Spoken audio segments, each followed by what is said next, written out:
of us, leave it to us. Hear me now. Now, loans. Cash at the speed of life. So fast you won't believe it. Now, loans. Cash at the speed of life. Right now, right now.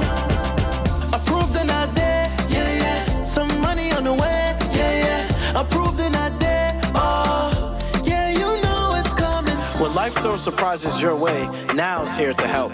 Whether it's for an urgent bill payment, home improvements, or unexpected health expenses, or even that last-minute holiday trip. With Now, you get cash in a flash, approved in just 24 hours. Approved in a day, yeah, yeah. Some money on the way, yeah, yeah. Approved in a day, oh, yeah, you know it's coming. Now, loans, cash at the speed of life, so fast you won't believe it. Now, loans, cash at the speed of life, right now, right now. A loan product powered by National Bank.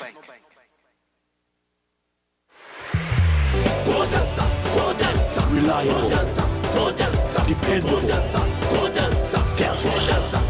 If you live here in Stinkit and your tank on E, there's only one place that you should be. Maybe driving in Nevis and you need some fuel. Go straight to Delta. Don't be a fool. Get your cooking gas fast.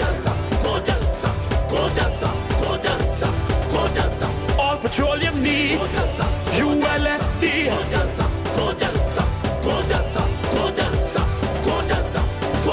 Everyone in the region is shouting, Go Delta. Premium gasoline in a fully stocked C-store. So there's only one place you should be. Delta Petroleum, baby. For life's finest moments, celebrate them with Skol Premium Lager. Pure malt, pure class, pure perfection. Skol, class and perfection in a bottle. What if your money did more than sit in an account? What if it built dreams, supported families, and empowered futures?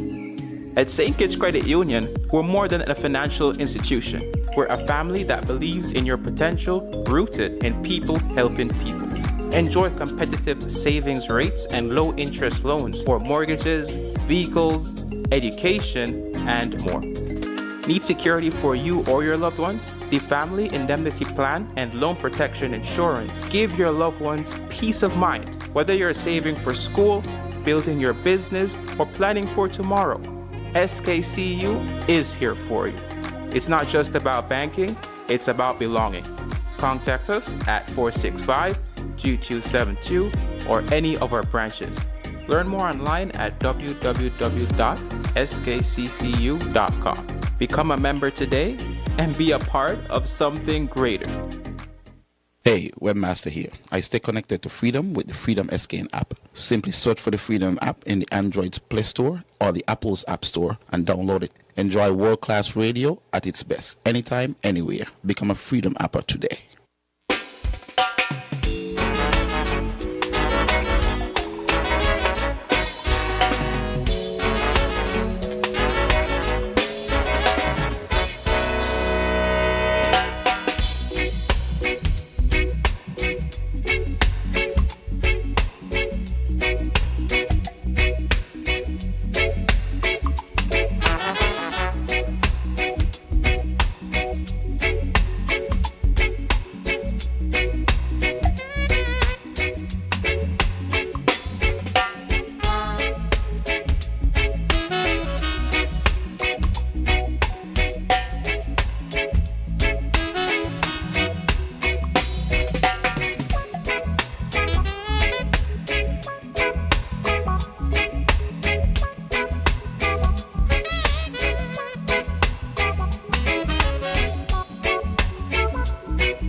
of life. Right now, right now. If you need cash in a flash with now, no need to fuss, leave it to us. When you need cash in a flash, no need to fuss, leave it to us. Hear me now. Now, loans. Cash at the speed of life. So fast you won't believe it. Now, loans. Cash at the speed of life. Right now, right now.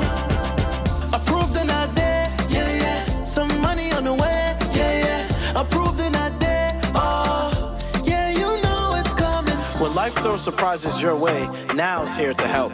Whether it's for an urgent bill payment, home improvements, or unexpected health expenses, or even that last-minute holiday trip. With Now, you get cash in a flash, approved in just 24 hours. Approved in a day, yeah, yeah. Some money on the way, yeah, yeah. Approved in a day, oh, yeah, you know it's coming. Now, loans, cash at the speed of life. So fast you won't believe it. Now, loans, cash at the speed of life. Right now, right now. A loan product powered by National Bank. For life's finest moments, celebrate them with Skoal Premium Lager. Pure malt, pure class, pure perfection. Skoal, class and perfection in a bottle. Reliable, dependable, Delta. If you live here in St. Kitts and your tank on E, there's only one place that you should be. Maybe driving in Nevis and you need some fuel. Go straight to Delta. Don't be a fool.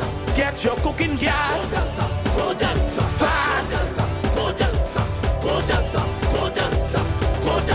All petroleum needs ULSD.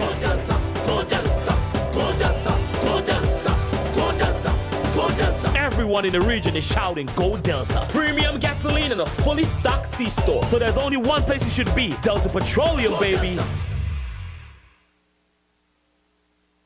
What if your money did more than sit in an account? What if it built dreams, supported families, and empowered futures? At St. Kitts Credit Union, we're more than a financial institution. We're a family that believes in your potential, rooted in people helping people. Enjoy competitive savings rates and low interest loans for mortgages, vehicles, education, and more. Need security? The Family Indemnity Plan and Loan Protection Insurance give your loved ones peace of mind, whether you're saving for school, building your business, or planning for tomorrow. SKCU is here for you. It's not just about banking, it's about belonging. Contact us at 465-2272 or any of our branches. Learn more online at www.skccu.com. Become a member today and be a part of something greater. Hey, Webmaster here. I stay connected to Freedom with the Freedom SKN app. Simply search for the Freedom app in the Android's Play Store or the Apple's App Store and download it. Enjoy world-class radio at its best, anytime, anywhere. Become a Freedom Apper today.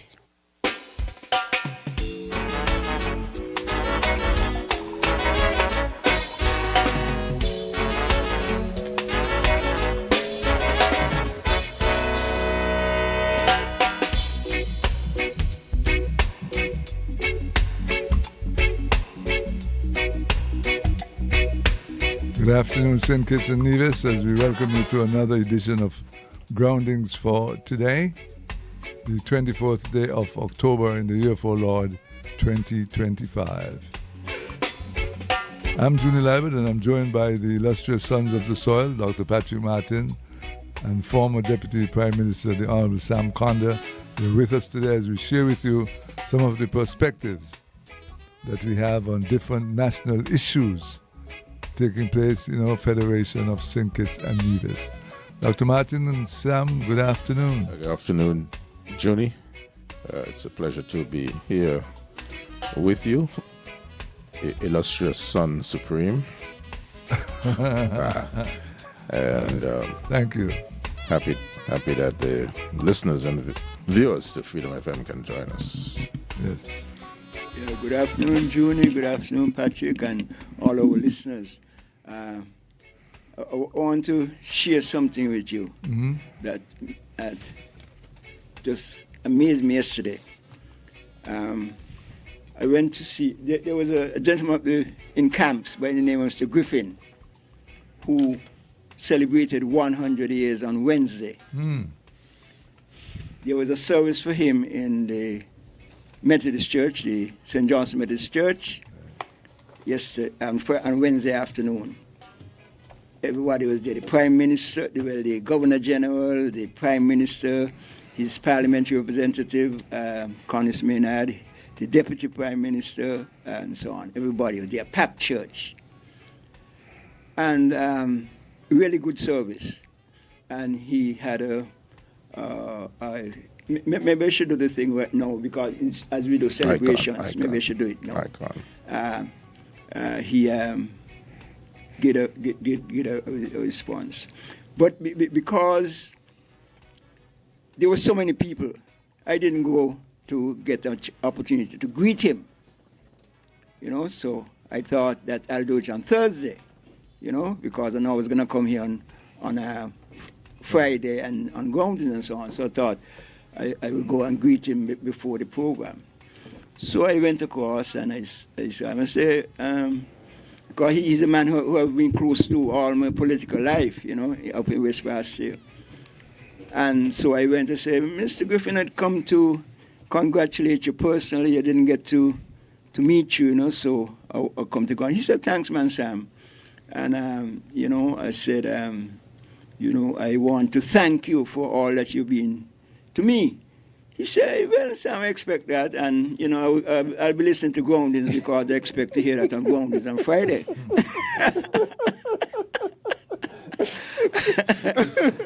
Yeah, imagine 100 years old.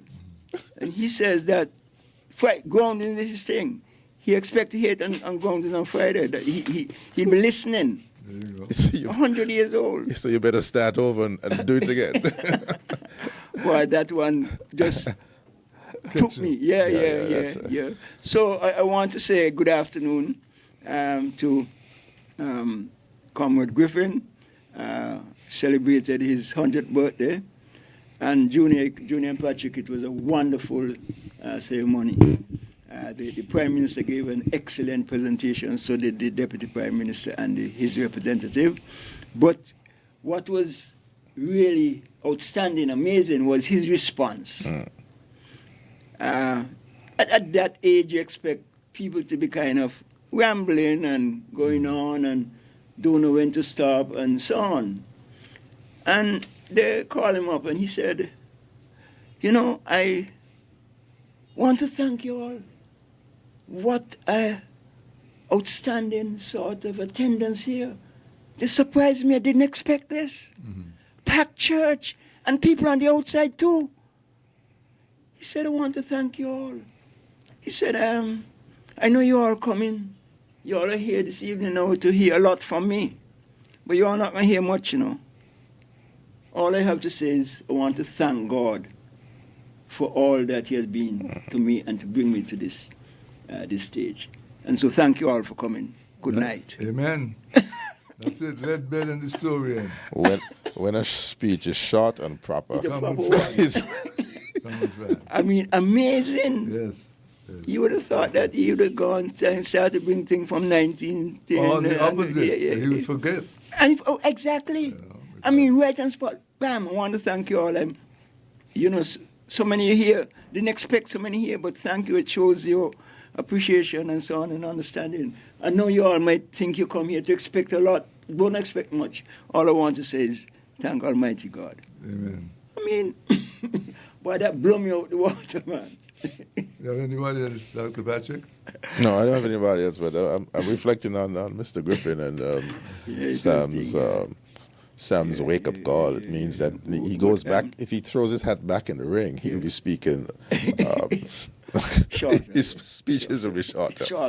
And we had that, maybe he learned from Comrade France, because Comrade France said that when a speech is short, it's a good one. Short and proper. Short and proper. Yeah. Short and proper is a good one. It has to be proper. Yeah. But, yesterday afternoon, Mr. Griffin said something to me. He said, Sam, I voted in every election for the past 70 years, from 1952 to the last one in 2022. And voted in everyone. He said, voting, well, not this is word, but he said voting is important. He said that is what has brought us to where we are today, you know. And so, I mean, he's just an amazing man. And I want to, like I say, I went yesterday to thank him for what he has done to me, you know. He's been my inspiration and so on. I mean, those people up in West Vassar, those old folks, I want to thank them. And to thank also those persons who are taking good care of him. Absolutely. In fact, yeah. I said that to Dwyer yesterday because one of the things is he said, well, Dr. Nugent, who gave Dr. Nugent is now his doctor, and Nugent Wilson. Dr. Nugent Wilson. And before it was Dr. Joe, the Prime Minister, was his doctor, but since he became the Prime Minister, Nugent took over. And Nugent said he'd visit him, and he said, Mr. Griffin, you must come, you know, and so on. He said, man, I come in, me ain't got no money now, you know. I used to have a lot of money, but all done, you know. So the sense of humor is there. Right. And I was saying that to Dwyer, and Dwyer said, yeah, but he needs something to live still. I said, no, he don't need. The way that his folks take care of him, just to underscore your point, I mean, is amazing. You know, he's well looked after and really cheerful, always jolly, always has visitors, and here we go in camps, you know, and so it's really good. One of the things that Conway said in his speech as well just shows how alert this guy's mind is at 100 years old. Conway said when he went up, he said, Mr. Griffin, you know, congratulations, you have made 100. And Mr. Griffin said, not out, eh? Not out. 100 not out. We're celebrating him. You know, this month is like this month is also focused on the month of the mental elderly and also mental health. Yeah. And for those who are listening, the population of St. Kitts and Nevis is aging. Mm-hmm. Yep. And nearly 10% of the population is over 60. Mm-hmm. So 60 years. Mm-hmm. And so kudos to those persons who, family and friends, mm-hmm. who continue to look after the elderly. Those who don't have that kind of social support, mm-hmm. then the government institutions take care of them. Yep. Right? But by and large, most persons, elderly who need some assistance, are looked after by friends and family. Yeah. And that is the way to go. Mm-hmm. And so... and when I think about the structure of the population, I think of Social Security, you know. It's linked back to that, boy. So much of our population of over 60 and the younger population, you know. Well, so much so. Yeah, the working population is shrinking. So we were just looking at the statistics. When Social Security was formed, the median age in this country was about 27. Right. Now it's 34. Right. And so some adjustments have to be made. That's right. You know, That's right. That's where the reforms come in. Because of the aging of the population. Right. That's right. That's right. Yeah, Miss Pamela Wall.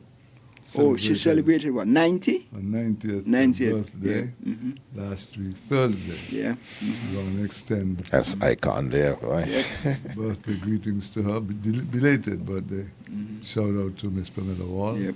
Mm-hmm. And we wish you 90 more. Yep. She's also batting strong. Yep.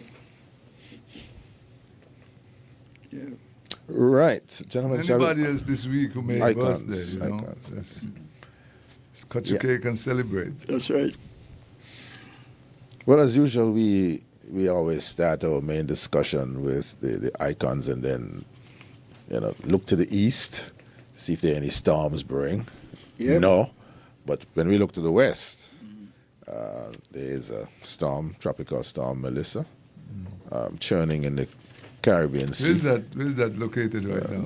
In the south of Jamaica. Yeah. So we won't get touched. Maybe we get. Well, the projections some are wins no. and- The projections are not looking favorable for Jamaica and Cuba. Okay. The projections from this morning, the projections are that this storm will develop into a major hurricane and cross and a probable direct hit on Jamaica, Cuba, and then after that we'll see if the Bahamas gets affected. So we, our prayers and thoughts are with our friends and family in the Western Caribbean. It's usually this time of the year the focus is on the Western Caribbean. Yeah. Yep. Oh, that's issue 1. Issue 2, Caribbean Zone of Peace. Gentlemen, you saw the CARICOM statement. CARICOM statement minus Trinidad and Tobago. Yep. In relation to the matter, the unfolding matter of Venezuela and the United States. What you think is going to happen within the next 10 days, Junie? Will there be an invasion? I don't know. What's your The U.S. gut has feeling? deployed 10,000 troops and elite forces, and the tension is rising in that area of the world right now because you don't know what Trump is going to do next. 10,000 does not sound like you're having a garden party. Garden party, exactly. And it's like meant to disturb the Caribbean as a zone of peace, because Grenada is now facing threats of sanctions if they don't allow the U.S. to park up her troops at the Grenada airport, the Maurice Bishop Airport. And so we have to wonder, what does this mean for Caribbean unity? Because we've seen Kamala Biss's response. She's all in favor, gung-ho, for the U.S. to do what they're doing. I think she might be the only Caribbean leader that ever come out openly and express thoughts and words in favor of what's happening, what Trump is doing to, what he wants to do to Venezuela and Colombia. As you know, Colombia has been drawn in the net. But CARICOM has taken a stance, and it's interesting to see that Trinidad didn't seem to be a part of it. Did not seem, or they were not a part They were not a part of it. A reserved judgment. Yeah, I don't understand this at all. I mean, you think that Caribbean unity, Caribbean brothers and sisters would stick together at this critical time. You know, I mean, this is a challenge for us. We can't fight the mighty U.S. We can't get no troops. And this is not about a fight. It's about just saying that we want the Caribbean to remain a zone of peace. Exactly. I mean, you can't go wrong with that. You can't. so, I don't know why people think that there has to be, some difference of opinion in that. There should be no difference of opinion in that. We all should be at one in that the Caribbean must remain a zone of peace. Yeah. And this zone of peace is against the backdrop of 400, 500 years of European wars and conquest. Yeah. You know, Yeah. Junie taught that in history in high school, with expansionist ideals and missions, and so the Caribbean, where people were moving freely before Columbus, all of a sudden barriers went up. Well, someone just sent me a WhatsApp, said that Dominica, St. Lucia, and St. Vincent and the Grenadines said they will stand by Grenada, however Grenada decides to go. Yeah, I heard Grenada that. goes with the U.S., they go with them. Yeah, they've made a statement on it because the Grenada has not made a decision yet of what they're going to do. But they're saying right from the start. But what do the people in Grenada want? Well, the people of Grenada are saying that they don't want any military build-up there. Yeah. But the government has not made a decision yet. But St. Lucia and Dominica and St. Vincent has said that they're leaving the decision to the government and the people of Grenada, and whatever decisions they make, that they are going to support them. They know it can't be an easy decision, but they are hoping and they are praying that they'll make the right decision. But whatever decision they make, they'll be in support of the decision. You could count on them. If the current, the last I saw, in the number of persons in Grenada who were visibly demonstrating against looked like a handful. But if getting smaller, if that swells, okay. if that swells to hundreds on the street, the Grenada government will have to pay attention to that. Mm-hmm. Well, Prime Minister Mitchell said right from the beginning that he intends to consult with the people and he intends to get make a decision in the best interest of Grenada and all Grenadians. So he's mindful. He's aware that he's going to take the views of the entire nation into consideration. So do we think that Grenada is in favor of setting up a temporary U.S. military base there in Grenada? Well, what I'm getting out of Grenada, the popular view that I've detected out of Grenada is that they're against that. Grenadians generally are against that, from what I've heard. But like I said, the government has not made a decision yet. And I don't know what the decision is going to be. Do you think we're going to have some conflict, some armed conflicts from what is happening, what Trump is doing, drawing his forces closer and closer to Venezuela and Colombia, and what he wants to do in Grenada? He has Trinidad backing, Guyana backing. What would the war mean for us? We have such fragile economies in terms of our trade, tourism, and migration for Latin America and the Caribbean. What does that mean for us? We started discussing this when this issue popped up. Yeah. Instability and insecurity always negatively impact trade and travel. Yeah. Instability isn't good for anything, any part of the world.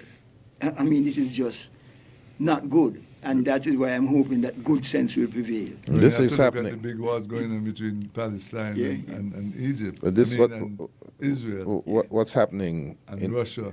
What's happening in our area is happening at the start of the 2025-2026 cruise ship season. Mm-hmm. That would have cruise ships ain't gonna be coming down here at all. In countries that are heavily dependent on tourism. Correct. That's and so, one of the thoughts I had in my mind is what a thing to have to think about in the middle of a hurricane season. You're still in the middle of a hurricane season. Yeah. And when you are expecting that if you don't get hit by a hurricane, at least you'll have a half decent or decent tourism season to keep your economy going, jobs, livelihood. And then you have to deal with this. War and the rumors of war on your doorstep. So small island states in this hemisphere and around the world, we are constantly dealing with these exogenous, external origin. Break it down, exogenous. I just did. I did the boys' school. I went from exogenous to external origin. External origin matters / distractions when we should be focused frontally on sustainable development, resilience against earthquakes and hurricanes, economic growth and jobs for our young populations. So it comes back to the point you're making. You've made. We have no choice but to stick together. And what will not happen in CARICOM will more likely happen in the OECS. Yeah. Right. Issue number 3. This is a quick one. Did you pay attention to the fact that a former French president is behind bars? The first time in modern in modern times that a French president has been locked up. That's President Sarkozy, Nicolas Sarkozy, sentenced to 5 years in jail for criminal conspiracy for his role in a scheme to do what? Finance his 2007 presidential campaign with funds from Libya in exchange for What I would diplomatic say to favors. that, Dr. Martin and Sam, is that once ago, politicians were untouchables. They commit the crime, but they didn't do the time. We have a situation, I think it was in the BVIs the other day, with a minister down there who was jailed for corruption. So I'm not surprised that France is taking that position. We have people trying to get Trump behind bars at one time as well. So, but since he came in, he has given himself a pardon, you know, and so we don't expect to see that right now. But politicians that holding on to the seats of power come into contact with the nation's resources, and many of them are tempted to take a thing under the table, and this is where they get caught sometimes. Some of them do it and get away with it. So it's the separation of powers is a powerful principle. You have the legislature, executive, and the judiciary. And once those three arms of government are strong, then there is less waste, fraud, and abuse. Just earlier, we had the deputy prime minister in England who had to resign for, I think there was some misinforming about a property that she didn't pay. Exactly. The correct amount of tax, or she didn't declare or something. Right. So you have that. I mean, the whole idea of transparency and accountability and good governance. I mean, that. And this is good for any developing country. There you go. This is good this is good for the people. Yeah. It says a lot about democracy because hitherto it had been held that only poor people go to jail, only people who badly off and so do the time. But now we're finding out that white collar crime is getting seeing some bars as well. So. Right. So that's an important lesson for us here in St. Kitts and Nevis to pay attention to our institutions. Issue number 4, land regularization. Junior thinks Sam is going to like this one. Yeah, he's highlighted. Yeah. Residents of Lagreet. I didn't know that there was a place called New Amsterdam in St. Paul's. And St. Peter's receive certificates of title But to land that they and their family have occupied for generations. I watched all three. Ceremonies, and well, you could see the pride, the self-esteem. It could not be contained. You could see it, because, as you know, gentlemen, land ownership.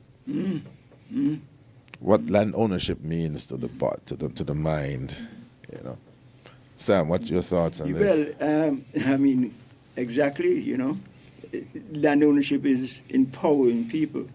And this land regularization thing is an extension of the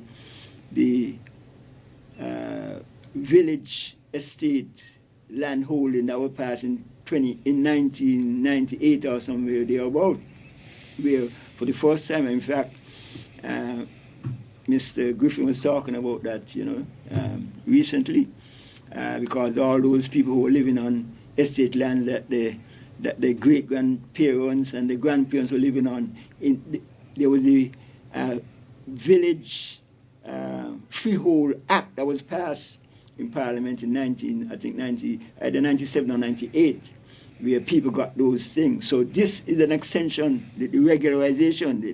It wasn't, all the people didn't benefit that should have benefited. And now this is a regularization of that. And so this is going to continue to make sure that people continue to get ownership to the land they've lived on for generations. History. Empowering people.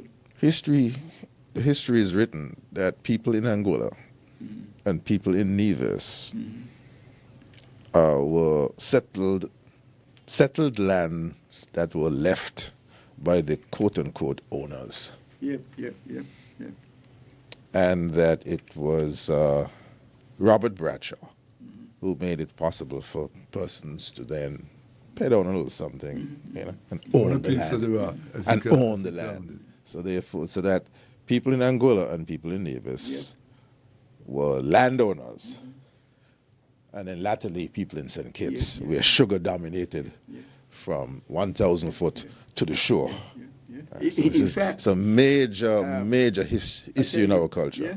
In fact, the facts about that is that in the mid 1900s, in about 1950 or thereabout, once the sugar industry had closed in Nevis, there was some, I think they said, 334 families in Nevis were given land. 334. And land, not just a little bit of land, land of approximating to about 10 acres. 10 acres, 334 families. While in St. Kitts, we had a situation where just about 11 families were able to benefit from that. In St. Kitts, we had a situation where 95% of the land was owned by 5% of the population. In Nevis, that was that in the mid-1900s.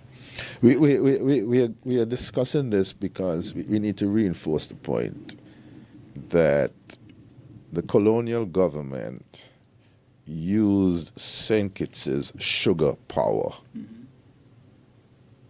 to sustain St. Kitts, Nevis, and Angola. Right. Yep. Yeah. Use the proceeds for anything to support. And that was not sustainable. But that was not sustainable. No. Because sugar prices were up and down. That's not sustainable. Yeah.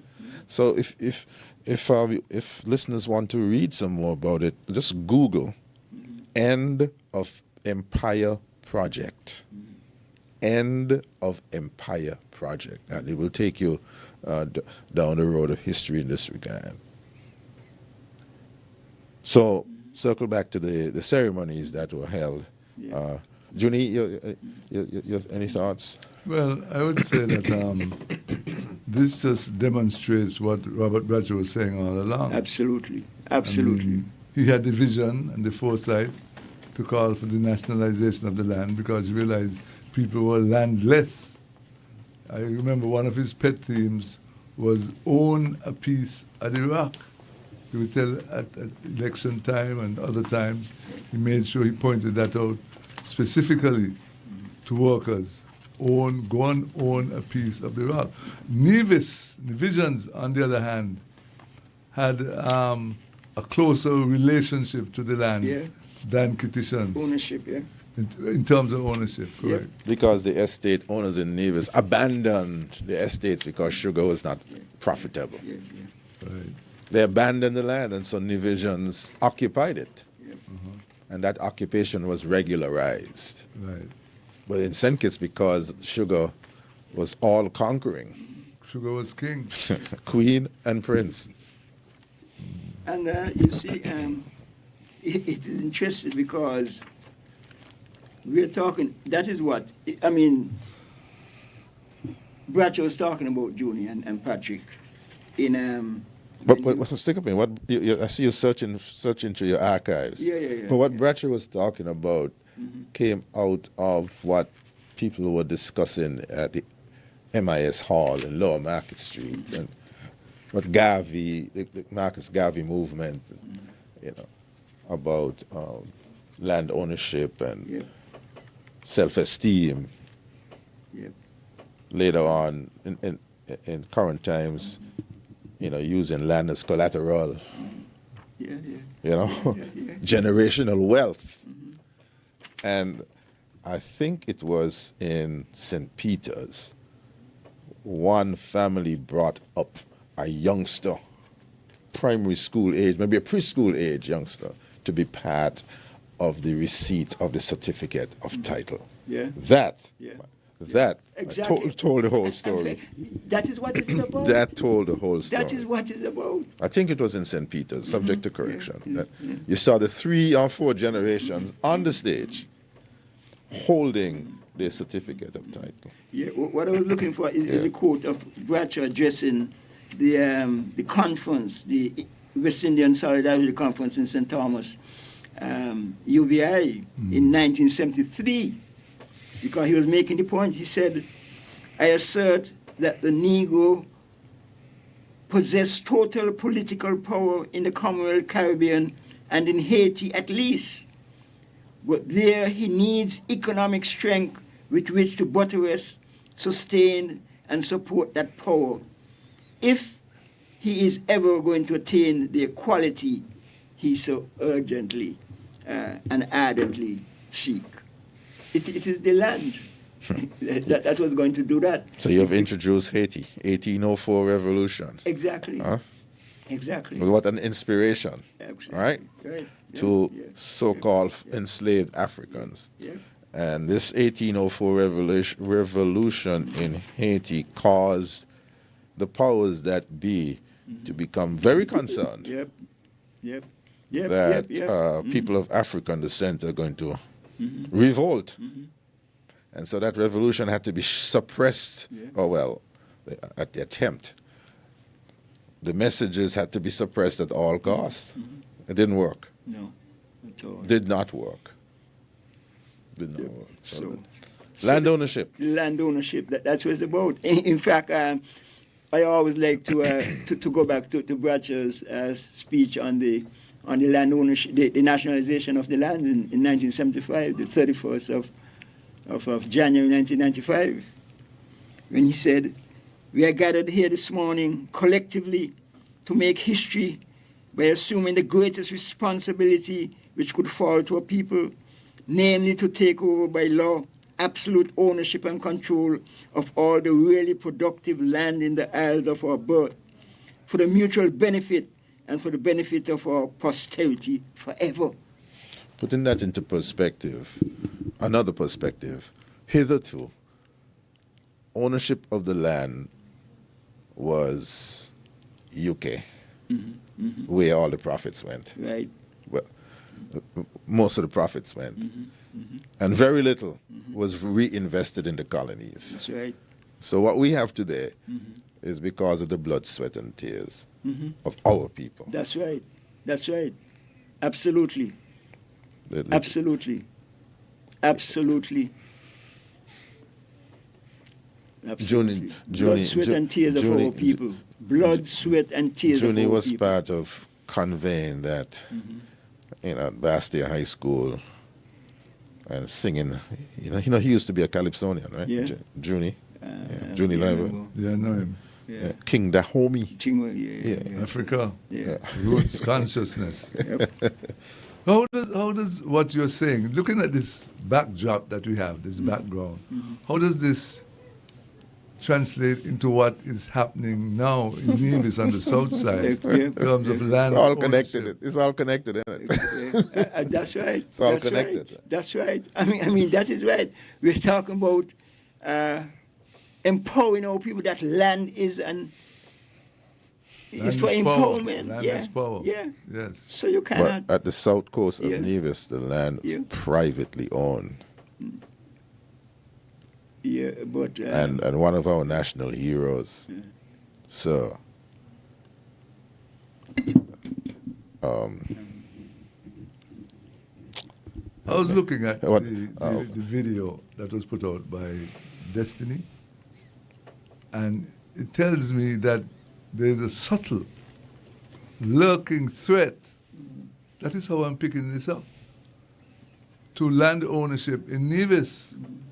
That these people want to come down here and dictate and translate what goes on for them and for us. how did you get that? From what was said in that video. But He no- also said in addressing a recent forum, the man Ver, is his name, Ver? He said, so to sum it up, we are purchasing sovereign land from a government to create the world's first libertarian country. Well, what date was that? He said I that. don't have the date, but it was said at a recent. But is that true? That's a sovereign land. I'm just telling Yeah, you what. yeah. what Well, was that's said, right. Okay. Right? Okay. I don't know where you get the facts from. Sounds like alternative facts to me. It's the Bitcoin king. So the reason why we linked it to the South Coast subject is because hitherto, before we became independent, that would have been a done deal. Yeah. Now we are in a position to say, let's talk about this. Let's have some consultations. Let's look at the environmental impact assessment. Let's look at the social impact assessment. Let's look at the economic impact assessment and other assessments. Let's look at that. Those are checklists. And by the way, under the SSC Authorization Act, development agreements of this nature have to go before both parliaments. Hitherto, we did not have that power. Let me just says to talk, because we were talking about the private land, the privately owned and so on, right? But we have to understand, and I know this is going to go to the parliament, because the government has a responsibility, right, like they say, far greater than any other stakeholder, not only to provide for economic development, but to address the social development, the development of the society as a whole, to make sure that we remove those inequalities. And I want to read, to give you a little quotation from one of the free market economists, not a socialist, not a communist, but a free market economist, John Maynard Keynes, why it is important to have all these compact to make sure that in the end, the society benefits. Here is Keynes talking about an exposition on laissez-faire economics. He says, the world is not so governed from above that private and social interests always coincide. It is not so managed here below that in practice they coincide. It is not a correct deduction from the principles of economics that enlightened self-interests always operate in the public interest. Nor is it true that self-interest generally is enlightened.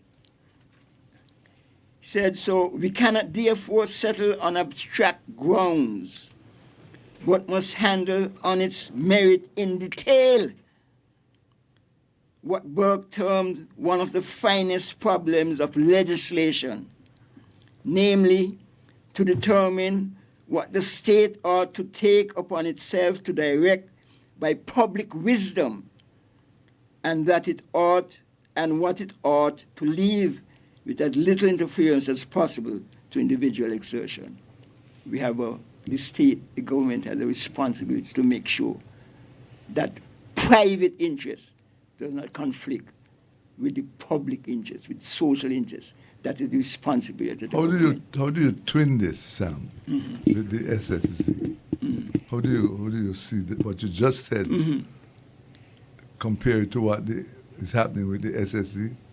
That is exactly what I'm saying. That we can't just say it's private interest, so they must go and do what they want. They have to consult with the people. Yeah, and this is not a socialist, Marxist, a communist talking. This is laissez-faire economics, free market, John Friedman Keynes.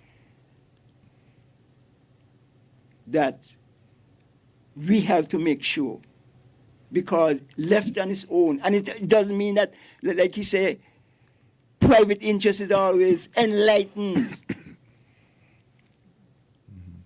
and private interest doesn't always work to the social and general good, but that's the responsibility of the government to make sure that whatever happens, that compact. We put people in government to ensure that our affairs are run in our best interests. Yep. Because hitherto, when our ancestors did not have that, the government was run by landowners. Yeah. So we put people in government and we send them their tax. We send them our taxes to make sure that the journey to equity, equality, all those things continues. So government has an indispensable role, an inescapable role in making sure at least the playing field is level. Yeah, and the government has a role and to... if not tilted towards those of us who have a vested interest by way of citizenship. And the government must do what the people want them to do, you know. Well, that's what it means. we put people in the government, and we send our taxes. So let's circle back to Morris Bishop. Morris Bishop was right. Democracy is not an every 5-year exercise. Exactly. It's an every hour, every day exercise. And this is the reason. Can we agree that this is the reason why you have a station like Freedom FM? Because there was a gap. There was an information gap. Well, there was a dearth of discussion. Hey, you like that, teacher, Julian? A dearth of discussion? You've learned well. And so much so that so much so that freedom was the GOAT is. But I can remember, in the heyday of Team Unity, freedom was the hotbed, wasn't it not? We had of discussion. Some serious discussions were held here and through here,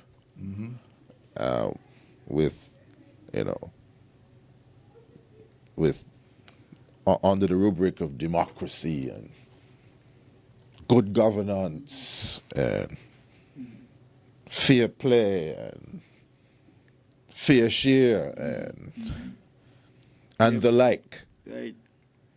And it cannot stop. I think it's important now to see that the government is trying hard to get the people involved in the process more involved, because it's already happening in the communities.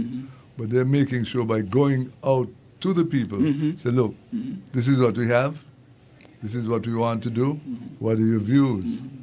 I feel that this process should have come before it was debated in Parliament. I think they should have consulted, because this is such an important piece of legislation, because it deals with land fundamentally. Absolutely. And so this should have been taken to the length and breadth, the highs and lows, the mountains and the valleys, to get feedback, to trigger what will be a just law for the people of St. Kitts and Nevis. Because people are making jokes today with land occupation, land ownership.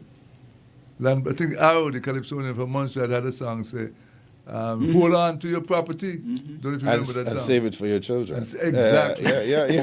That is the essence. Generation. Okay. So you see what you've done here. Teacher Journey, you have now linked this all into the concept that the Aspire program that was initiated by government is designed to achieve generational wealth. Absolutely. And there's nothing like could cause generational wealth like land, eh? Nothing. Right. Nothing. Property. Real property. Real property. Exactly. Real property. Generational. And you see, we were tracing, Junior and Patrick, we had a situation of the landlessness in these places. You know? Correct. Landlessness, like I said, the 90% of the land in St. Kitts was owned by 5% of the population. In Nevis it was different, because like we say, from the mid-30s, 334 of the families got serious land. So they were onto this land. Because sugar was not sustainable in Nevis. But then, and then in 1975, when Bradshaw acquired the land. 75 or 73? 75. 75, okay. 75, 1970, 31st of January 1975. the land thing. That is what started the thing. And out of that came, when we went into government in 1995, we got the Village Land Act that gave people, and that started the housing revolution. I believe. Real property. I believe the housing revolution, and not only that, people not got only land for housing, but for businesses as well. I suspect that the strength of the public debate on the South Coast issue in Nevis caused the principles of destiny to try to put some more marbles on the table. Minister marbles, what you mean? Scholarships. Capital. Some investment in the health infrastructure. And there was another carrot. Well, no, I shouldn't use that term. Another incentive piece that you some way in which you can invest with them. Okay, let me Right? let me show. So I'm saying this that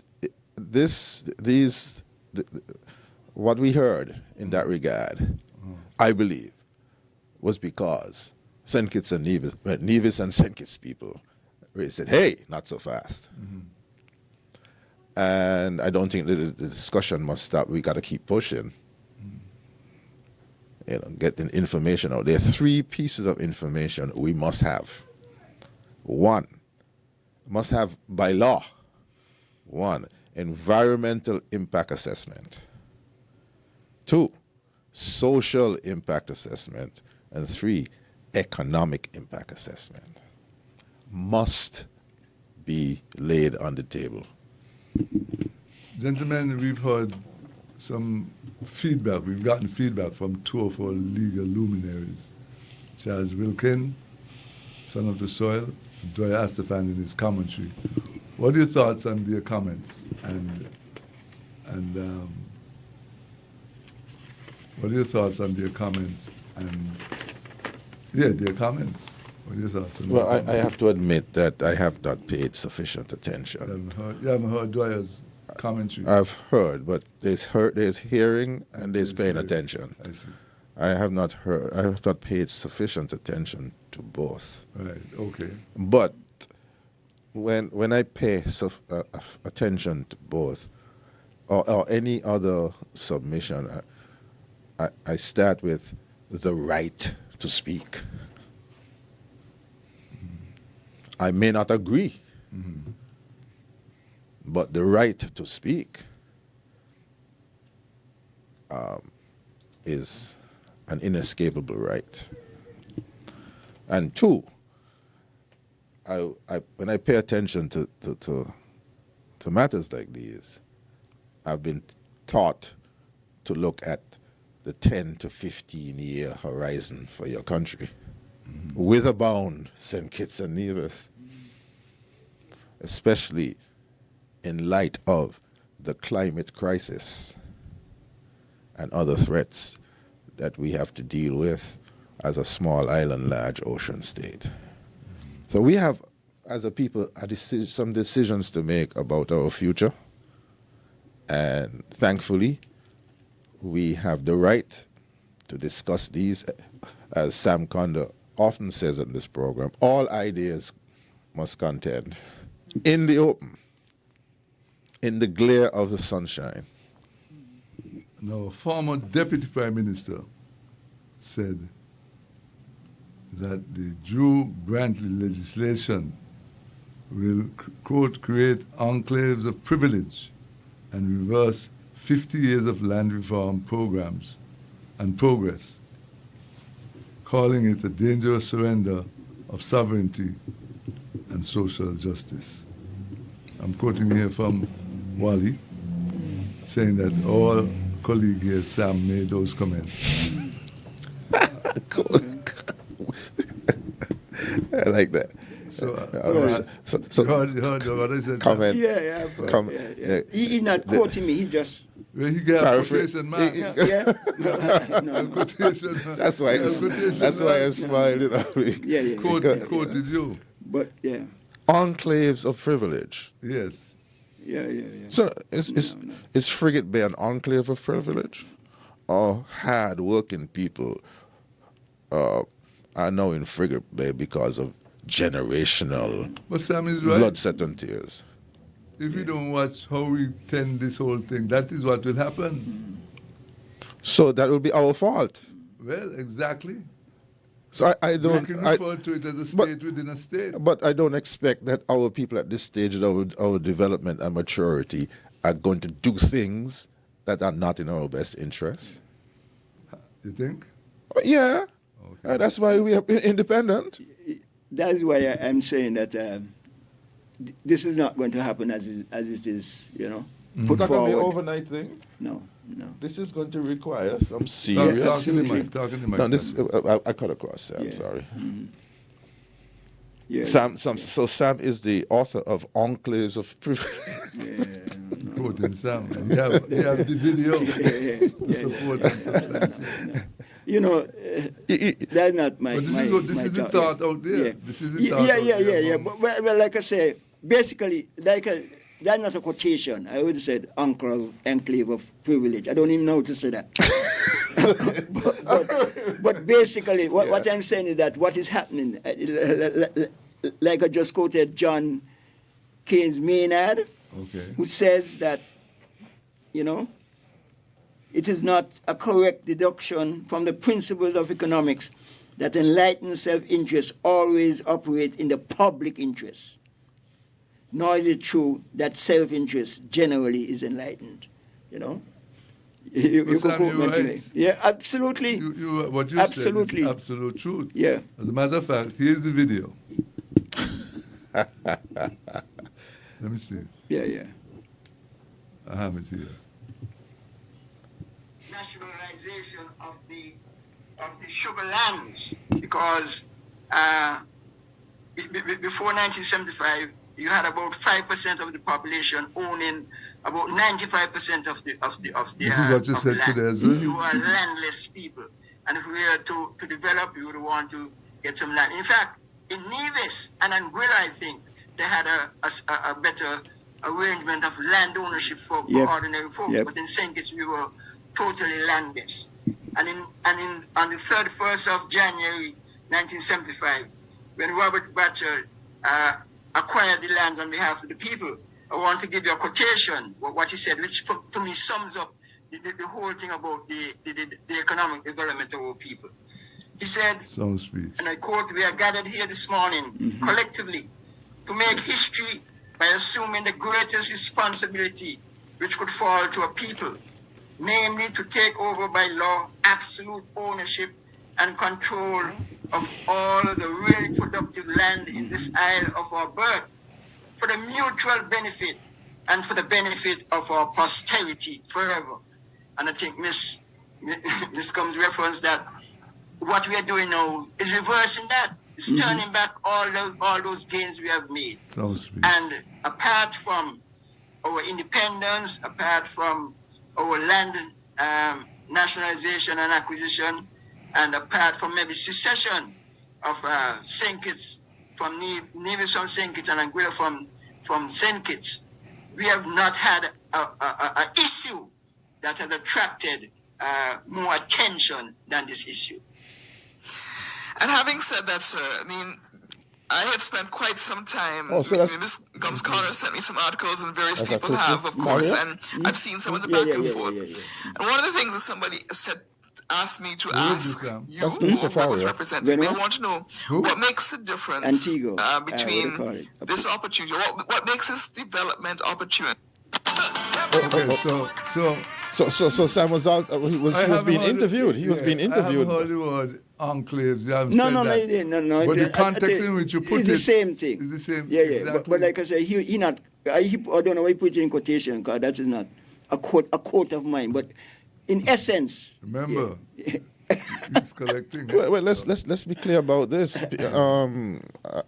it is possible for people to take your words and twist them. I didn't say that he did it, No, but it is possible for people to do that. Put quotation marks. In service of a particular agenda. Yes, all right? a paid agenda. So when you asked, that's why I said I heard, but I haven't paid sufficient attention. Okay? Because there are persons out there who are very clever at trying to shape your attention in the way in which they're thinking. But I want to share with political manipulation. I want to share with you. But while I was listening to Sam, that Sam there, I harkened back to Eleanor Roosevelt. No one can make you feel inferior. Hold on. Let me just stop this. Okay, go ahead. No one can make you feel inferior without your consent.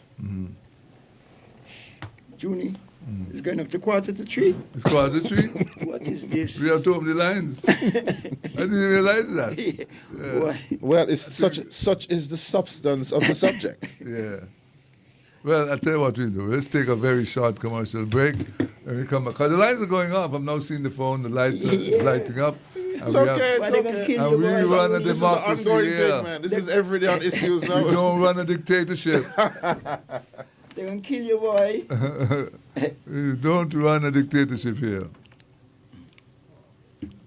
We believe in equal rights and justice for all. Let's take a break. Reliable, dependable, Delta. If you live here in St. Kitts and your tank on E, there's only one place that you should be. Maybe driving in Nevis and you need some fuel. Go straight to Delta. Don't be a fool. Get your cooking gas fast. All petroleum needs ULSD.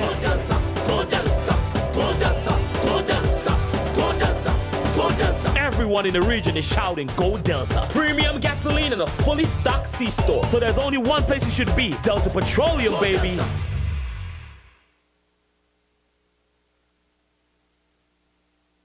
For life's finest moments, celebrate them with Skoal Premium Lager. Pure malt, pure class, pure perfection. Skoal, class and perfection in a bottle. Now loans, cash at the speed of life, so fast you won't believe it. Now loans, cash at the speed of life, right now, right now. If you need cash in a flash with now, no need to fuss, leave it to us. When you need cash in a flash, no need to fuss, leave it to us. Hear me now. Now loans, cash at the speed of life, so fast you won't believe it. Now loans, cash at the speed of life, right now, right now. Approved in a day, yeah, yeah. Some money on the way, yeah, yeah. Approved in a day, oh, yeah, you know it's coming. When life throws surprises your way, now's here to help. Whether it's for an urgent bill payment, home improvements, or unexpected health expenses, or even that last-minute holiday trip. With Now, you get cash in a flash, approved in just 24 hours. Approved in a day, yeah, yeah. Some money on the way, yeah, yeah. Approved in a day, oh, yeah, you know it's coming. Now loans, cash at the speed of life, so fast you won't believe it. Now loans, cash at the speed of life, right now, right now. A loan product powered by National Bank.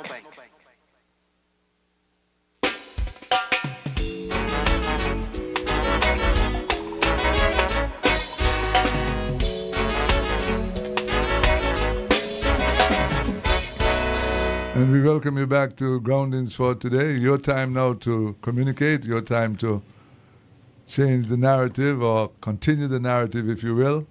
The lines are open. Let's take our first caller. Caller, good afternoon and welcome to Groundings. Hi, good afternoon, Junie. Good afternoon, Good afternoon. Sam Conda and Mr. Martin.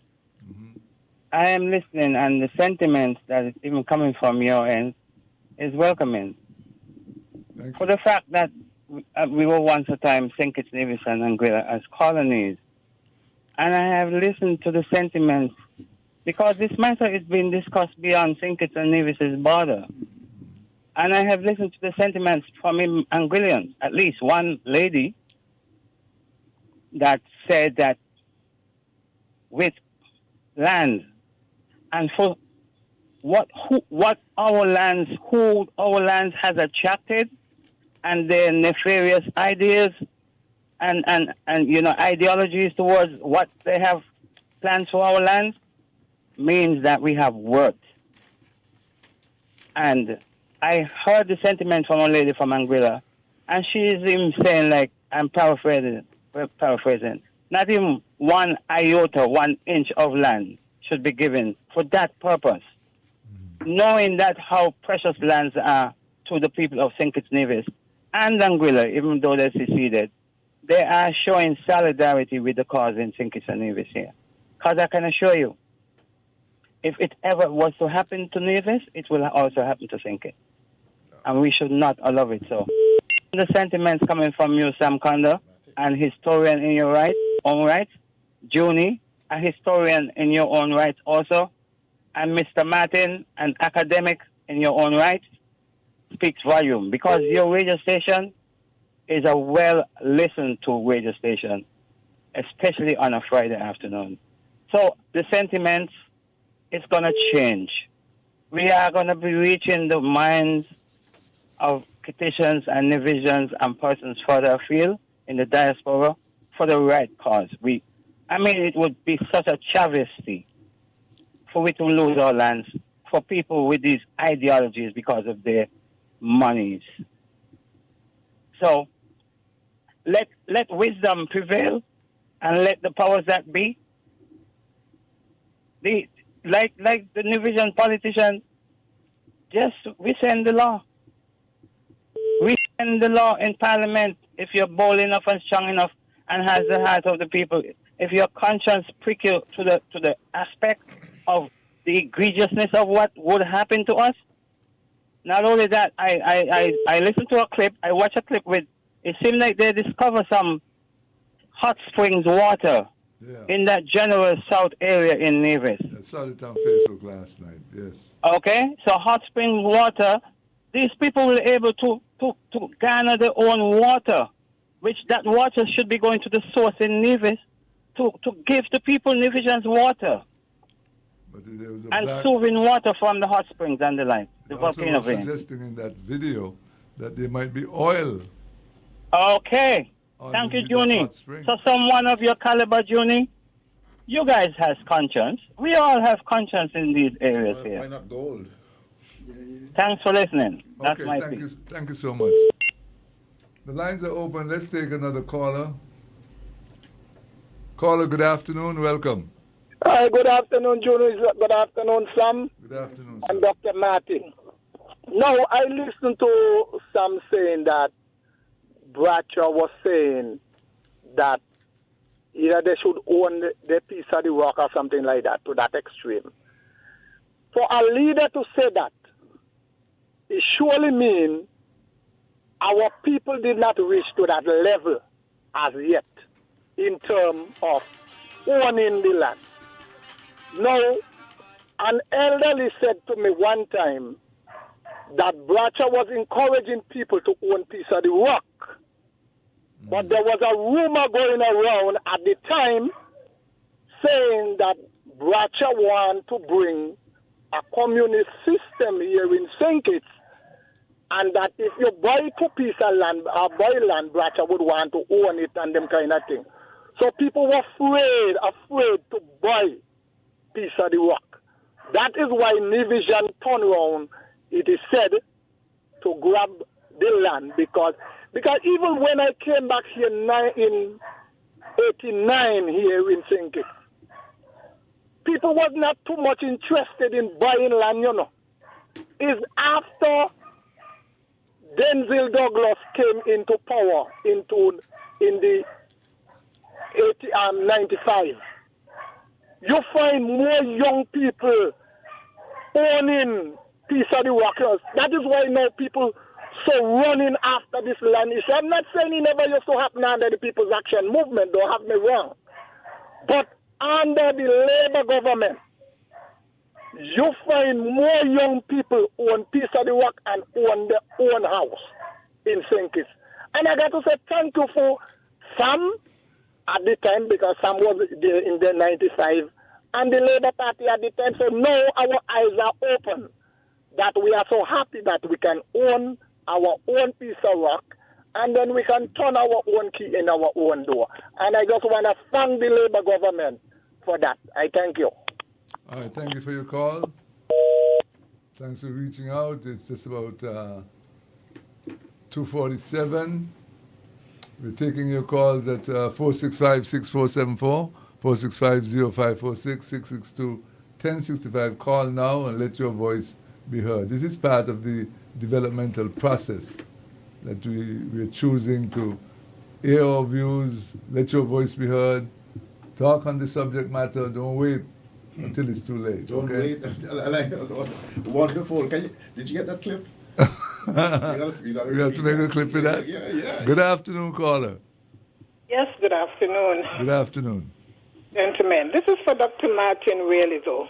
Go ahead. Yes, I find Dr. Martin to be a bit biased and sort of sugarcoating what is the seriousness of what is happening here on Nevis. He's saying that he has not really been following exactly what is going on from the destiny.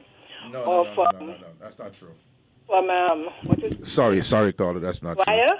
True. No. Or from when Junie asked you about if you've been following what Dwyer has been saying or the QC, you said you didn't really recollect. Basically, then you didn't give it much thought.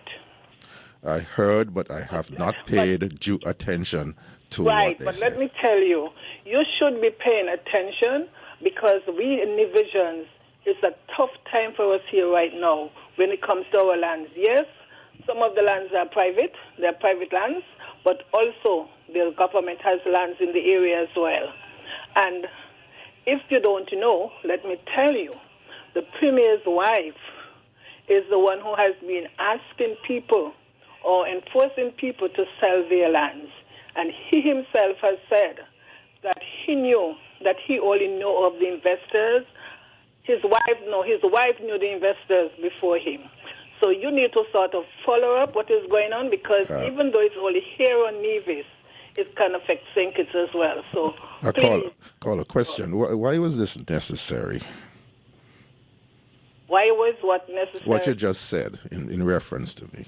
No, because I find that you just been like, you like sort of sugarcoating around the answers to the SSC questions that you were asked. Because I don't have the final answers. I'm still thinking about it. Oh, okay. Well, while you're thinking, things are happening. Have a good day. All right, thank you so much for your call. It's just about 10 minutes now before 3 o'clock. Call now, let your voice be heard. You see how the emotions are coming to us. Let your voice be heard. Let's take this caller. Okay, you can call back at 465-6474, 662-1065. Sam, any comments? No, like I keep saying. Okay. Go ahead. Stick up in. Let's take this call. Caller, go ahead. You're live. Call back now. Okay, Sam, go ahead. You were saying I was saying that this is a very important issue, and it is an issue for St. Kitts and Nevis. Right. It isn't a Nevis issue. It is a federation issue. It's a state issue. Caller, you there? Yes.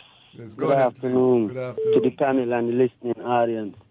Junie, the way I see this project, right? Anyone who want to come into someone else's land and want to be segregated from them, don't want to mingle with them, I see them as racist. Why would you want to come into somebody else's land to start a whole community where they would have no access to it? And we talking a large chunk of land, because I did my research.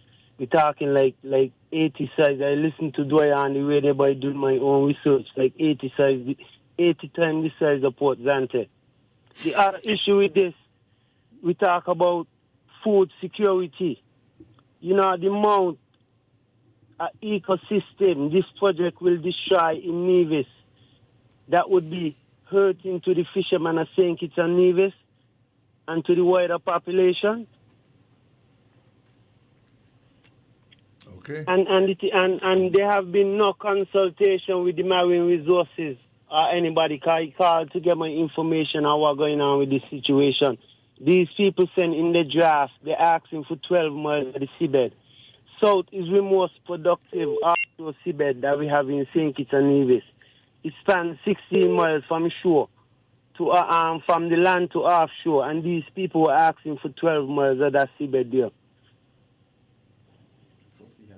You understand? This project is like everyone else. I stand to see this project as a threat to sovereignty. Where did you get your stats from about 12 miles and so on? Where you got that from? The video? No, not from the video, from the draft, because the other fisherman sent me the information because the president, the leader at Maritime said there's no such thing. So I got the information and sent it to him.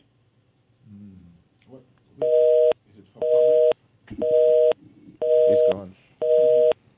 All right, thank you for your information. You wanted to say something to him, Patrick? Could send it to us so we can look at it. Yeah. Let's take this call. Caller, good afternoon. Good afternoon, gentlemen. Good afternoon, sir. This is Joseph Parrish, and I don't know if you recognize the voice. I do. Oh, you do? Okay. To the good doctor and Sam, good afternoon. Good afternoon. Now, you know, there's a lot of talk about the land, and the emphasis is on the land. But let me tell you something. I don't really have a problem with people buying or selling land. What my problem is that we have a settlement, a proposed settlement that we call in a project. You gentlemen would understand what a project is in terms of development, in terms of raising revenue, providing jobs, and generally uplifting the people of Nevis. Now, the Premier says that there will be between 7,000 and 10,000 Europeans or white people or people who are not of our race or culture settled over there. Do you understand the implications of that socially, culturally, and maybe even economically? Do you understand that? That is what the discussion needs to be about. Not about the land this and land that and land the other. The fact is that you're talking about transformational change in the culture of St. Kitts and Nevis. If you put 1,000 white people over there, you know what that does to our culture? I don't have to hold back. I don't have to pretend, and I don't have to be theoretical. Put 1,000 white people over there, and you damn well see what happens to the people of Nevis and St. Kitts. They will totally dominate, take over. And let me tell you this. They will not stay over there. They're going to move into the rest of Nevis and St. Kitts and buy large tracts of land and do whatever they want. Driving up the price of land, creating all kind of problems. And this is where the focus needs to be. I am so glad that Sam quoted John Maynard Keynes, that a government has a responsibility of making sure that the public don't overreach themselves, that the people are protected. That is what our focus needs to be. And no government in our country should be talking about the Nevis section. Does not concern them. The Prime Minister of this country needs to look after the whole country, not part of the country. And it means that he has to override what's happening in Nevis. He has to do it. He must not escape that responsibility. That is what I want to say this afternoon. So hello? Honorable Joseph Walcott Parry. So the threat, you see, is in terms of cultural imperialism, if you will, where the settlement dictates, as you said, they're going to acquire more land, more property, and dictate what goes on in the Federation. They take over in terms of governance. And that is where the focus of our intellectuals need to be. Yes. That is where our focus needs to be, to talk to the ordinary folk who may not understand that. People who are talking about stealing land and buying a land and whatever. That is not the focus. That is not where the danger is. Sam knows it, and Sam, I've listened to Sam, on the program out of Antigua, and he knows. And while the person who coined the phrase, saying that Sam was responsible for it, Sam was not responsible for the phrase, but the phrase is a good phrase. You're talking about enclaves of privilege? But that's what it is. He's a bright man, I can't talk. Okay, gentlemen, you all go ahead. Okay, good afternoon. But Honorable, it's good to hear you, It's good to hear you, because you like Sam, you bring a wealth of knowledge and experience in these matters, and this. I'm so happy that this is what's taking place in St. Kitts and Nevis right now, because as Charles de Gaulle said, politics is too serious a matter to be left to the politicians. Absolutely. Thank you, Honorable Joseph Walcott Perry, for your call. Continue to listen and feel free to call us back at any time. Every week. We're going to leave the line open for you every week. Yeah, that's good. Caller, good afternoon, welcome. Caller, you there? Okay, let's try again. Caller, good afternoon, welcome. Hi, good afternoon, Junie. Again. Junie. Hello. Go ahead, you're listening. Man. Yeah. I don't know if I could check from where Joseph Parry left off. It may not be on the land issue, but I am dealing technically on the grandma and the grandpa shop. Now you realize that we use the Chinese. Chinese come in, and I'm one who believes that the Chinese, they should have a certain kind of rules for the Chinese to spread their wings out in St. Kitts. You realize it's our own people allow the Chinese to shut down grandma and grandpa shop. Because the Chinese come, spread their wings, and guess what? Our own people credit down grandma and grandpa shop, but we can't credit down the Chinese. Eventually you find the grandma and grandpa shop shut down, Chinese spreading their way. And if we don't be careful, sooner or later they will not even have one grandma and grandpa shop left. All because of when you do not put things in place and foreigners comes in, if there is no rule, bet your life, things will get out of hand. I just matching it with what Joseph Parry just said. Okay. You could only give 1 inch, a man will take a whole yard if you don't monitor him very carefully. And politician has a way. If they get a little soup under the table, bet your life, we gone in. I thank you. All right, thank you so much. We have 1 minute before 2 o'clock. We'll take another 2 or 3 calls before we wrap up Groundings for today. Good afternoon, welcome. Good afternoon, Junior, and to your panel. Yes, good afternoon. Junior, the land issue in Nevis is one thing. We're going to get the land. But the major thing is what they're going to do on the same piece of land. What the government is allowing to go on the land. Now, the other thing is, this issue, Junior, is putting the government and the people at war. At present, the citizens of St. Kitts Nevis and the government are at war. And they need to find a way to settle this matter. Now, another thing is, Junior, I'm not hearing nobody talking. I saw it beating around.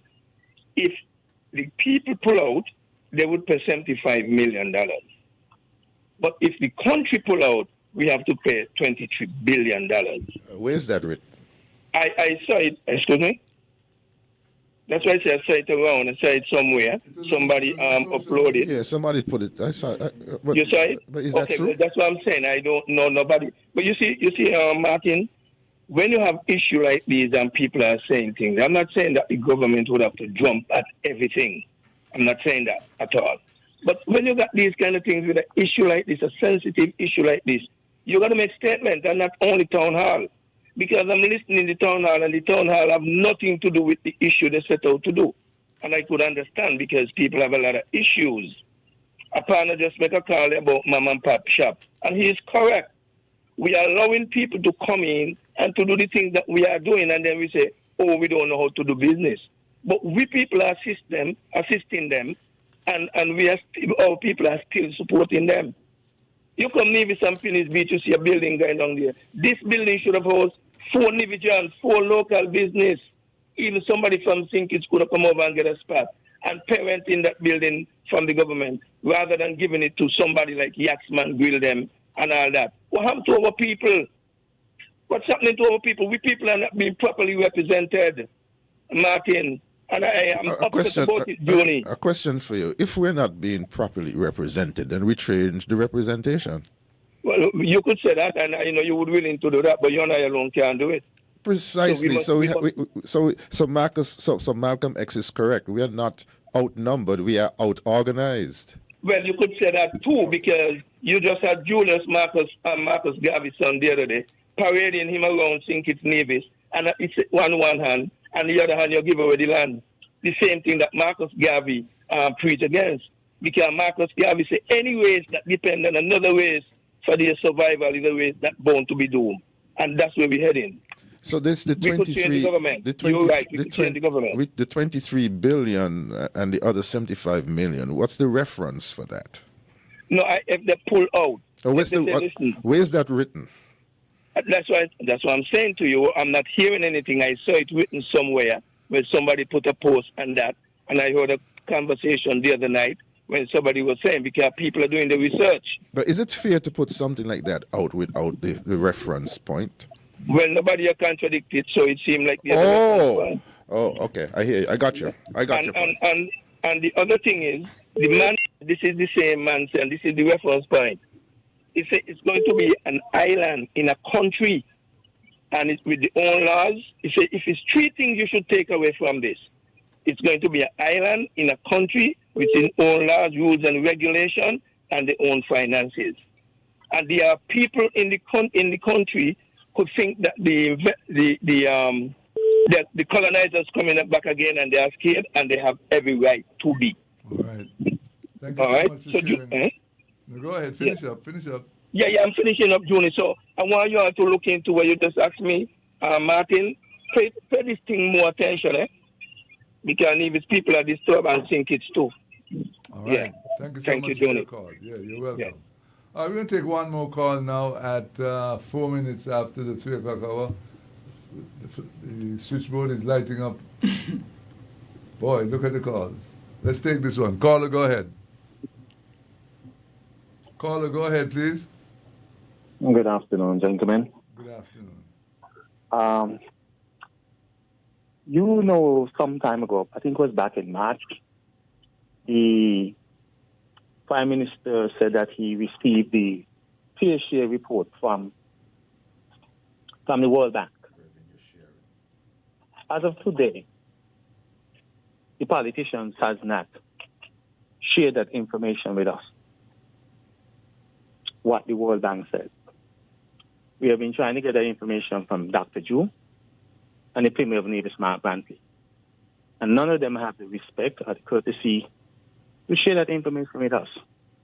Dr. Martin is asking the caller previously, where did he see the information pertaining to the penalty of the $75 million if we default, or $23 billion if the developers default? The Premier has an agreement. They said they haven't signed the agreement, but he was the one who indicated what our penalty was if we default. So he should present to us as well what the penalty is if they default. Well, if they default, it's 75 million. But if we default, it's supposed to be 23 billion. So how are we to get information? Now, a couple of other things that I want to say briefly. Dr. Jew recently handed out land titles in St. Kitts. I saw the video, and I see how those petitions were finally owning a piece of the land. Mm-hmm. But you're going to go and pass legislation for people to come to form a residency in Nevis of over 10,000 people.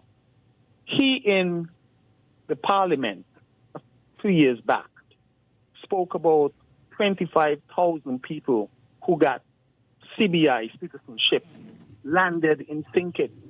And he referred to it as treasonous. 25,000, half the population of St. Kitts and Nevis. But it is quite fine for 10,000 people to be dumped in Nevis, who has 13,000 people. And government has a lot to say in these things, because government has to be the one who issue permission for people buying large amounts of land. We're talking about 2,400 acres of land. That is crazy for a residency. And Dr. Martin is taking this thing lightly. But if you visit our shows in Nevis, you're going to visit St. shows too. Good day, gentlemen. All right, thank you for calling. We make this our final call. We make this our final call, even though the switchboard is lit. Let's take this caller. Caller, go ahead, please. Bye, Junior. Glad made the final one. Junior, quickly. Give somebody else a chance. Bye, Junior, me done there. Go ahead. Okay. The thing about it, Junior, right? I could understand what the young man there is saying concerning the land story in Nevis. And it is heartbreaking. But, Junior, Dr. Joe cannot do nothing without the premier in Nevis, you know. As simple as it is, Dr. Joe cannot act in nothing concerning Nevis without the permission of the premier. Now, on the other hand, Juni, quickly, when it comes to owning stuff or business in St. Kitts, I want to know if our people are getting the same rights that foreigners are getting. Because it seems to me, you know what a young guy said to me from overseas, told me last week? 30 seconds. Yeah, he said to me, Junior, and I will never forget that, he said, the reason why Kitishan local will not succeed, because when they realize they set up any business and they are failing, they depend on handouts from government to succeed. And that is something seriously we need to take very, very, very serious action. Until we don't team up together and fight together to run business in St. Kitts together, we are going to get nowhere. I thank you. Yep. All right. That would have been the final call, but let's make this one instead. Caller, go ahead. Yes, good afternoon, Julie, and your folks there. Now, what I want to speak on now is something that I think the government should do, and they need to do it now. Now, the problem we have around here is with the beach problem. I think it's time for government to go in the house, pass a bill that nobody build at least 100 feet from the coastline. That's going to ease a lot of the problem we have, at least 100 feet. They need to do it private land or what? They pass a bill and let it be done. Otherwise, it's going to be more and more problems in this country. No. The other thing again, you speak about now with this China, speak about the Chinese business. I really applaud what the guy said because I've been talking about it all the time. We people, we the Kitishan people, are causing the Chinese to take over this country. We need to support our people. They go around and they support the Chinese, they support this and forget the people. Some of them actually front up for the Chinese in getting either license or land system and put them into business because of a little dollar kickback. That need to be looked after. The country taken over by these people. Our people cannot go into the area and even open a business there. We can't go in some areas, I understand, in the restaurant and those places, you can't even go inside some of the area back where they are. I don't have them direct against them, but I think this thing needs to be cut down. Too much of, I just say mom and pop are dying because of this kind of a problem. And we need to do something. In the worst of way, they need to pass a bill back on this other part and stop this lot of people from building close to the coastline. Pass a bill. Nobody allowed to build at least 100 feet from the beach or on this land, 100 feet from the beach. And they need to start now. Now, the other thing about it again, when I came across and talk about the road in the mountain, the machine reached and the machine were doing some work, which the guy told me, no, they send him over there is muddy and it's going to be a problem. He really say he cannot throw on much dirt. He try, and I could tell you the areas that he try, and we can't even get up there. You have to have a real good vehicle A lot of guys with parking the vehicle pickup cannot go up there. Guys, pure mud in some areas. But I'm waiting for them, giving some time when the sun ease up, and I hope they will send the machine when the sun come out enough, so we could really get up. For we have problem. Guys cannot get up there. So I'm glad for them for sending the machine, because I met the guy, talked to him as well, and the fella said he cannot do nothing much. So I'm glad they make an attempt to send him after 13 years. Okay. So I just hope for the best and hope to get something started. But that land, we need to get serious with our coastline. Okay. 100 feet, the very least, you're able to build our own from the coastline before other developers come over with die. All right. Problem. All right. Thank you so they much. They need to pass a bill. Thank you. Gentlemen, we've had a full, comprehensive look at some of the developmental problems of St. Kitts and Nevis. What are your thoughts as we close out Groundings for today? Well, Joni, thank you again, and thank you to the listeners for the inputs. I think that since this program started in, when was it, Sam? 2020. We can see that there's been an unfolding of interest in matters, political matters, geopolitical matters, governance matters. It is clear that for our democracy to be strengthened, more people have to make sure that their voices are heard individually or collectively. I think that that when Sir Simeon Daniel told his heirs and successors to sell the land he owned on the south coast, it suggests that he had a development vision for the area. That development vision is now governed by a special sustainability zone authorization act. And the act is online, and it says an act to authorize and empower the Prime Minister with the approval of Cabinet and, if necessary, the NIA to enter into development agreements for the establishment of SSZs on real property within St. Kitts and Nevis and to provide for related or incidental matters. The Destiny project is a proposal. As I understand, it's a proposal. And as proposals go, it's subject to ongoing scrutiny, debate, critique. If it has to be modified, so be it. If it has to be withdrawn, so be it. But we cannot be quiet on this matter. Okay.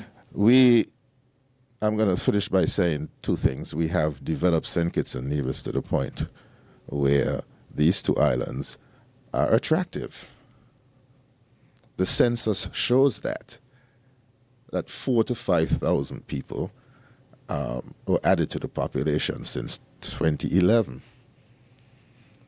And the investment, the inward investments show that these islands are attractive. What do we do as a people? What do? We make sure that we are organized and that we send the people to our parliaments and who have our best interests at heart 24/7. And we make sure that our constitution is reformed so that if we have to recall people, they're recalled. And that we ensure that, as Charles de Gaulle said, politics is too serious a matter to be left to politicians. Thank you. Thank you, Dr. I'm for development, but it must be done decently and in order, and with generational wealth in mind. Sam, your time. Yeah, I want to close by, again, repeating what I'm saying, that because people are thinking that this is an opportunity for development and investment and advancement. That is true. But I want to say that the government must not only promote a productive and efficient economy. That's only one half of the story. The government must also be responsible for building a harmonious and socially responsible society. That in the end is the overall general responsibility of the government to make sure that we knit together as a unit, that there is peace and harmony and advancement in the cultural, political, social, and economic development of our country. And I've been researching this matter, and I find no better piece to recommend to the government. I think this case has said it all, and I want to commend and recommend this to the government, because this is saying it all. It is not going to come from above. Keynes said that. The world is not so governed from above that private and social interests always coincide. It is not so managed here below that in practice they coincide. It is not it is not a correct deduction from the principles of economics that enlightened self-interest always operate in the public interest. Nor is it true that self-interest generally is enlightened. So we cannot therefore settle on abstract grounds, but must handle on its merit in detail what Burke termed as one of the finest problems in legislation, and that is the responsibility that the government has, namely to determine what the state ought to take upon itself to direct by public wisdom, and what it ought to leave with as little interference as possible to individual exertion. And that, I commend that to the government. That is their responsibility.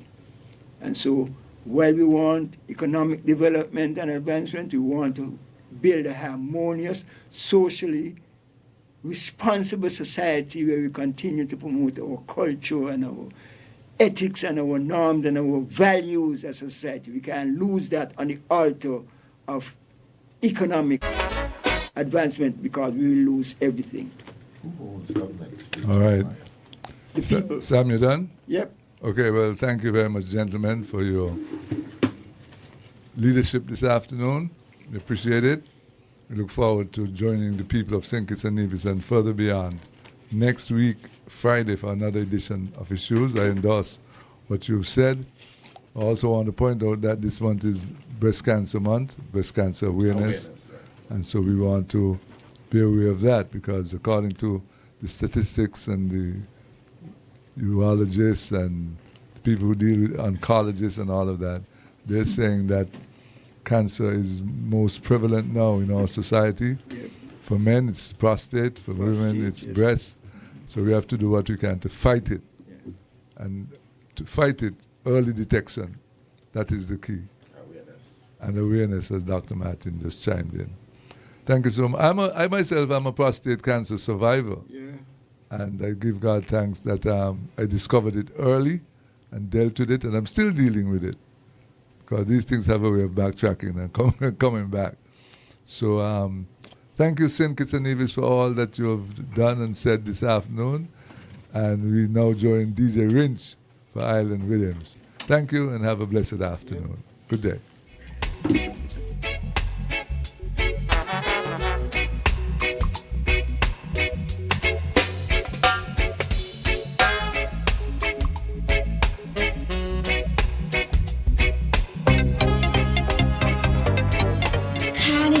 Around the corner. But while carnival lovers are getting ready for Sugar Mass, not everybody's bank account is ready for the masquerading. On this episode of Dollars and Decisions, we meet Susie, a young single mother with big dreams and an even bigger love for Sugar Mass. But hold on, Susie still has rent and lots of other bills to pay. And her son Adriel has football trials coming up soon. Will Susie use her dollars to live it up for Sugar Mass? Or will she make the decision to budget wisely? Learn to spend wisely. If I invest to grow your money. Boy, we outside again. Sugar Mass almost here. I'm ready to walk up my way, spend my little savings and mash up the place. Woo!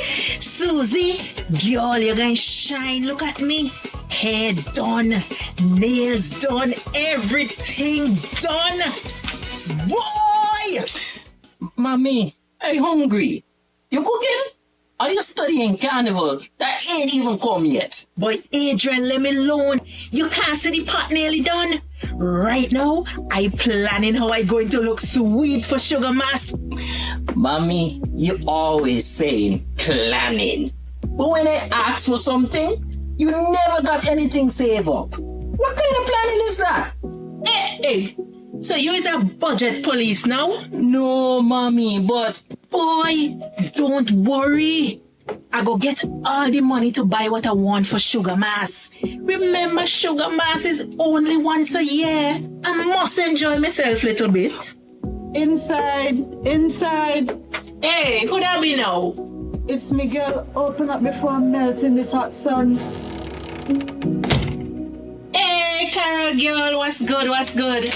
Yes, Susie, long time I ain't see you. Well, Susie, you smell like your beard, boy. What's happening in here, sir? Y'all, Sugar Mass just around the corner. I done in the mood. I plan to get the new lace front, some Brazilian curls, and you remember the picture I had sent you with the shiny heels them? Everything, girl, I get it, the whole works. Boy, that sounded like broke and barefoot Monday, waiting to happen. Hey, don't be negative, Carol. It's only 1,500 to cover everything. I don't check it up. Only, Susie? Susie, how much your salary be again? 2008, but after deduction is like 2006. All right, let me do the maths. Rent is 750. Carnival things is 1,500. And Adriel football gears, that's about 300, right? Man, Carol, don't come with no maths to stress me out. Susie, girl, listen to me. Sugar Mass sweet.